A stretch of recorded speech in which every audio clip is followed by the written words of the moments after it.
Good evening, students. I think everyone is fine and healthy. So, today we are going to start a new lesson, that is reproduction in animal, and I am taking the introductory part in today's class. So, basically, what do you mean by reproduction? Reproduction is the process in which an organism produces its young one just like itself. From very beginning, I think you are studying it, that reproduction is a process. Reproduction is a process in which an organism produces its young one just like itself. Let's think about it. बहुत पहले से आप लोग ये जानते हो कि reproduction का मतलब ही होता है कि एक ऑर्गेनिज्म अपने जैसा अपना बच्चा पैदा करता है. जनरल मीनिंग तो रिप्रोडक्शन का ये होता है. अब जरा सोचो, एक लायन है तो लायन का बच्चा क्या बिल्ली जैसा दिखेगा? या एक कोई पिग है तो पिग का बच्चा कैसा दिखेगा? पिग के जैसा दिखेगा. हेन का बच्चा चिक जैसा दिखेगा. तो हर ऑर्गेनिज्म अपने जैसा अपना बच्चा पैदा करता है, और अपने बच्चे पैदा करने की जो ये प्रोसेस होती है, इस प्रोसेस को ही हम क्या कहते हैं? रिप्रोडक्शन कहते हैं. Reproduction is a process in which an organism produce it's young one. Young one मतलब अपना बच्चा पैदा करता है. जस्ट लाइक इटसेल्फ, खुद के जैसा. इंसान अपने जैसा यानी इंसान के जैसा बच्चा पैदा करता है. इंसान के शरीर से कोई दूसरे जानवर के जैसा बच्चा पैदा नहीं हो सकता. ऐसा क्यों? आज इस मुद्दे पे भी बात करेंगे. We will talk on this topic also.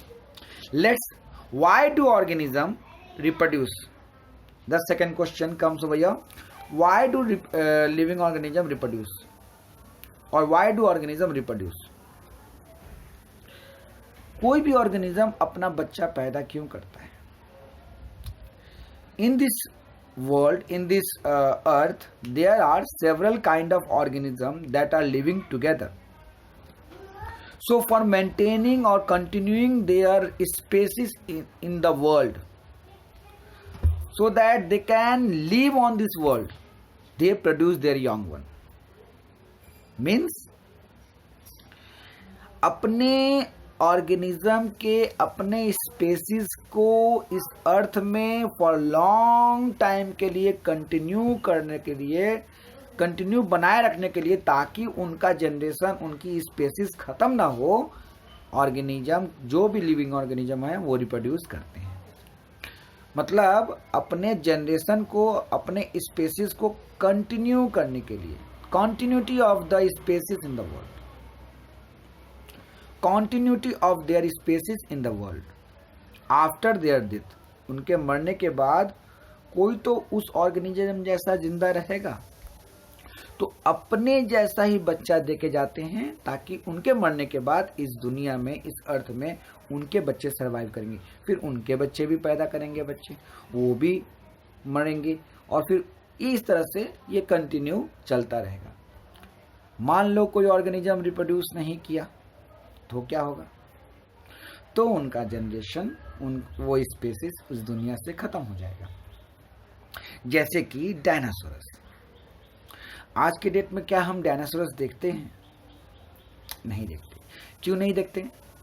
क्योंकि long span of time, before a long span of time, those organism has been died, although they reproduce to produce their young one, but due to certain condition they can't be able to reproduce, and that's why all the progeny, all the offspring, all the children of that particular organism has been died, and there is no more a single organism alive to reproduce a new young one. मतलब जब भी कुछ हुआ होगा जिसके कारण उस जितने भी ऑर्गेनिज्म थे, डायनासोरस की जो प्रजाति थी, वो सब के सब मर गए होंगे। उसमें से कोई नहीं सर्वाइव किया होगा कि वो फिर से रिप्रोड्यूस कर सके। सर्वाइव करते हैं तो वो फिर से रिप्रोड्यूस कर जाते हैं, फिर वो सर्वाइव करते करते करते करते आज के डेट में भी जिंदा रहते हैं। लेकिन कोई भी शायद ऑर्गेनिज्म नहीं होगा जो न्यू ऑर्गेनिज्म को पैदा करे, और न्यू ऑर्गेनिज्म नहीं पैदा होने की वजह से वो हमेशा के लिए वैनिस्ड हो गए। ऐसे बहुत सारे ऑर्गेनिज्म हैं जो इस दुनिया से हमेशा के लिए वैनिस्ड हो गए हैं। क्यों? कहीं ना कहीं उनकी रिप्रोडक्शन न होने की वजह से ऐसा हुआ होगा। आज के डेट में देखो, एक वाइट राइनोसोरस जो असम में पाया जाता है, वाइट राइनोसोरस, वो वाइट राइनोसोरस की 3 फीमेल हैं, 3 फीमेल जिंदा हैं, और एक मेल आज से लगभग 10 महीना पहले एक मेल था उस प्रजाति का, उस पर्टिकुलर स्पेसिस का, और 3 फीमेल जिंदा थी, और उनसे कोई बच्चा फिलहाल तो नहीं था। 10 महीना पहले ये मेल जो है ये मर गया। अब ये फीमेल खुद से तो बच्चा पैदा नहीं कर पाएंगी, तो क्या हुआ, आगे का कोई जनरेशन, यानी कि ये जो वाइट राइनोसोरस है, उनके पैदा होने का रास्ता बंद हो गया ना, यानी ये स्पीसीज ही सदा के लिए खत्म हो गई। तो रिप्रोड्यूस होना जरूरी है, रिप्रोडक्शन करना जरूरी है। रिप्रोडक्शन के वजह से ही न्यू ऑर्गेनिज्म पैदा होते हैं, और वो पर्टिकुलर ऑर्गेनिज्म के कंटिन्यूटी, स्पेसीज को कंटिन्यू बनाए रखते हैं इस वर्ल्ड में। I think you understood. Next, the another question that we are going to read, do organism create exact copy of themselves? This is a very important question. क्या हर organism अपने जैसा ही अपना बच्चा पैदा करता है?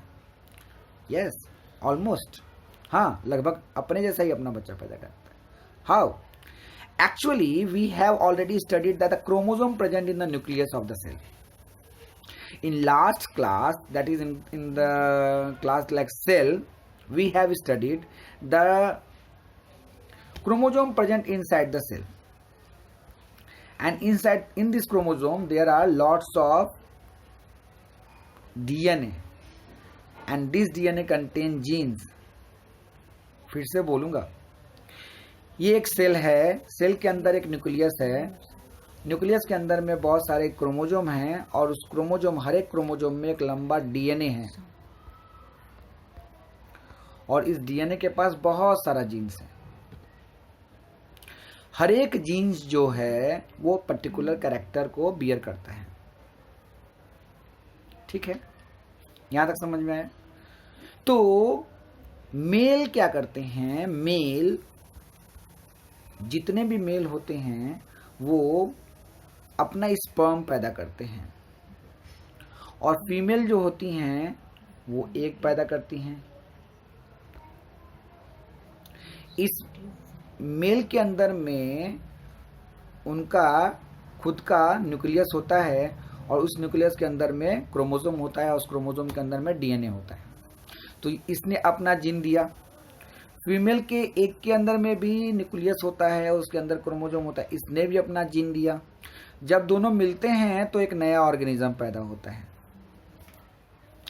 तो ये दोनों कैरेक्टर इस बच्चे में आता है, मम्मी वाला कैरेक्टर भी आता है और पापा वाला कैरेक्टर भी आता है, और इस कारण से ये जो ऑर्गेनिज्म है ये अपने मम्मी और पापा दोनों का ही कैरेक्टर एक साथ बियर करता है,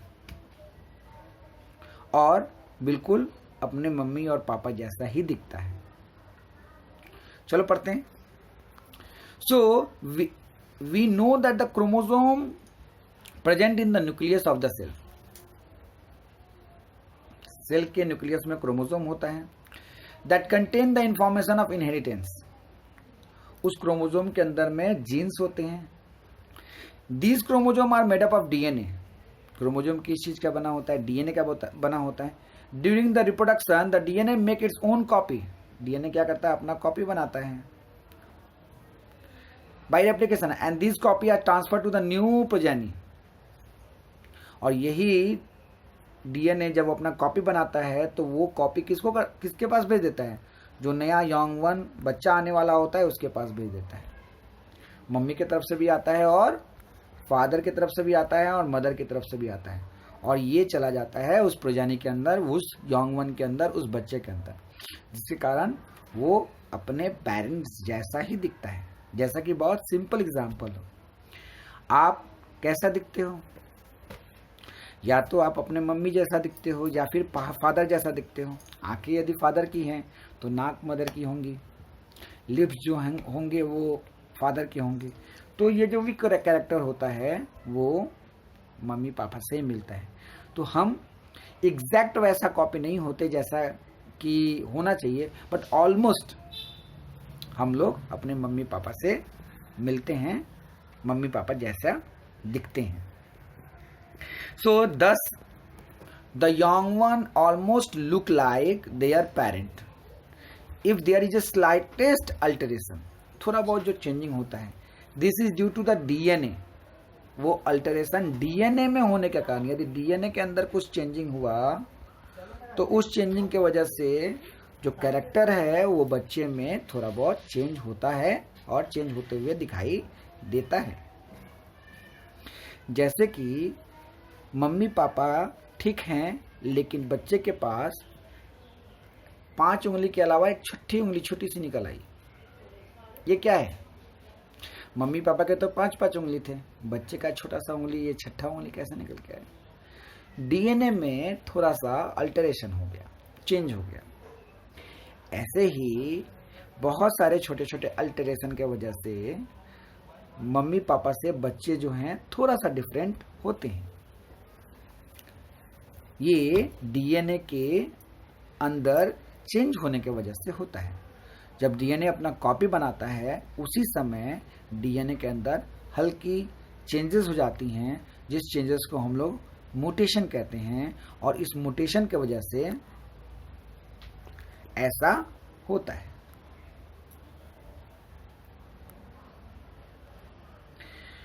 नेक्स्ट,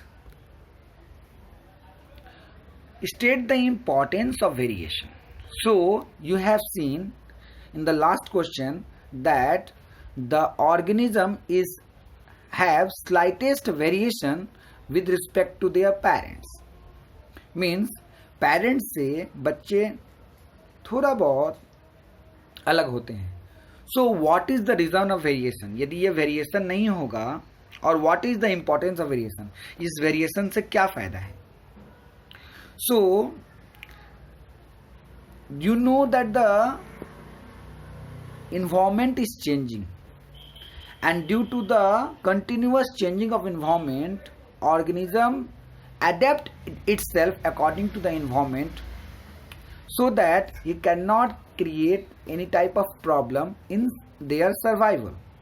मतलब environment बदलता रहता है और उस इन्वायरमेंट के बदलने के दौरान ऑर्गेनिज्म को इन्वायरमेंट के हिसाब से एडेप्ट करते रहना पड़ता है। तो मान लो कि एक ऑर्गेनिज्म अपने मम्मी पापा से पैदा हुआ, तो उस समय जब मम्मी और पापा थे उस समय का इन्वायरमेंट और जो पैदा हुआ उससे जो नया इन्वायरमेंट है वो थोड़ा डिफरेंट है। तो ये जो इन दोनों के वजह से ये दोनों जब मिल करके आएंगे और जब न्यू वेरिएशन पैदा करेंगे, वो न्यू वेरिएशन उस बच्चे को उस नए इन्वायरमेंट में सरवाइव करने में मदद करेगा। तो हल्की फुल्की वेरिएशन, थोड़ी वेरिएशन सर्वाइवल के लिए अच्छा होता है, वो उस पर्टिकुलर इन्वायरमेंट में उस ऑर्गेनिज्म को सरवाइव करने में मदद करता है। मतलब इन्वायरमेंट बदलता रहता है और उस इन्वायरमेंट के हिसाब से ऑर्गेनिज्म को चेंज होते रहना पड़ता है, और ये चेंजिंग जीन के माध्यम से मम्मी पापा से होते हुए बच्चे में चला जाता है। यहां पे मैंने एक एग्जांपल दिया है, जरा देखो। Sorry,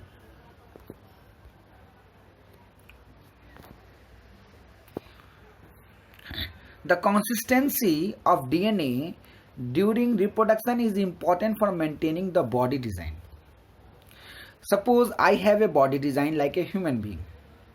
So DNA has maintained this consistency, this character, so that my character of being a human being is remain in the generation that are allowed the organism to live in a particular niche means place. यदि मैं human being हूँ तो मेरे body design को तैयार करने में उस डीएनए का काम है. सो डीएनए यदि अच्छी तरह से अपने आप को मेंटेन नहीं करेगा तो मैं ह्यूमन बीइंग जैसा दिखूंगा ही नहीं.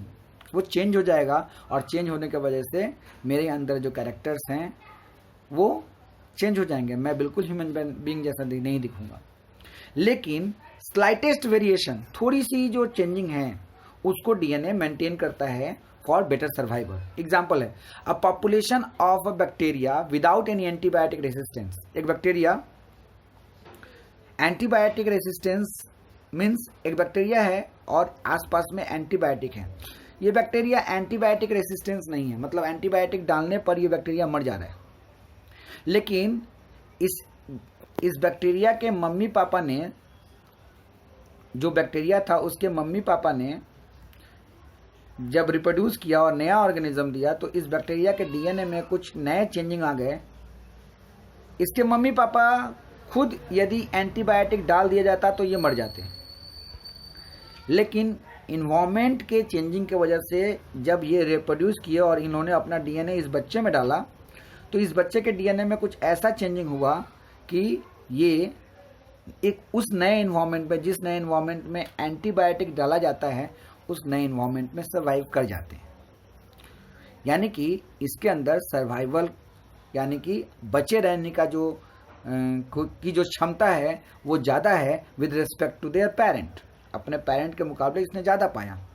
तो ये स्लाइटेस्ट चेंज जो हुआ इसके अंदर, जो वेरिएशन आया मम्मी पापा के तरफ से, वो वेरिएशन इसके सर्वाइवल के लिए बेटर है ना. सो a population of bacteria without any antibiotic resistance might have a variation of antibiotic resistance. देखो इसके अंदर आ गया antibiotic resistance in some variation in which help them to live in a adverse antibiotic environment. वो उसको उस environment में survive करने में मदद करेगा. समझ में आया? वेरी सिंपल एग्जाम्पल बोलता हूँ. सपोज आप एक कॉइल जलाते हो, मॉस्किटो कॉइल. पहले उस मॉस्किटो कॉइल से वो मॉस्किटो भाग जाता था. अब उस मॉस्किटो के अंदर उनके न्यू जनरेशन में उसके डीएनए में ऐसे चेंजिंग आ गया कि कॉइल जलाने के बावजूद उसका उन पर असर नहीं हो रहा है. वो कॉइल के जहर को रेसिस्ट कर गए हैं तो वो अब सर्वाइव कर रहे हैं. कॉइल जल भी रहा है फिर भी वो जिंदा हैं और आके काट लेते हैं. तो ये डीएनए के अंदर वेरिएशन होने की वजह से हुआ है. आई थिंक आप लोगों को आज की क्लास समझ में आई होगी. आज के लिए इतना ही. नेक्स्ट क्लास में और भी टॉपिक हम लेंगे. ये तो इंट्रोडक्टरी पार्ट था, रिप्रोडक्शन किसे कहते हैं और रिप्रोडक्शन जो है वो किस तरह से ऑर्गेनिज्म को न्यूली पैदा करता है, वेरिएशंस क्या होते हैं. आज के टॉपिक हम लोगों ने इतना पढ़ा. इसको नोट करो, नोट करके लिखो और लिख करके इसको व्हाट्सअप करो और यदि कोई प्रॉब्लम हो तो please ask me. Okay, thank you, bye bye.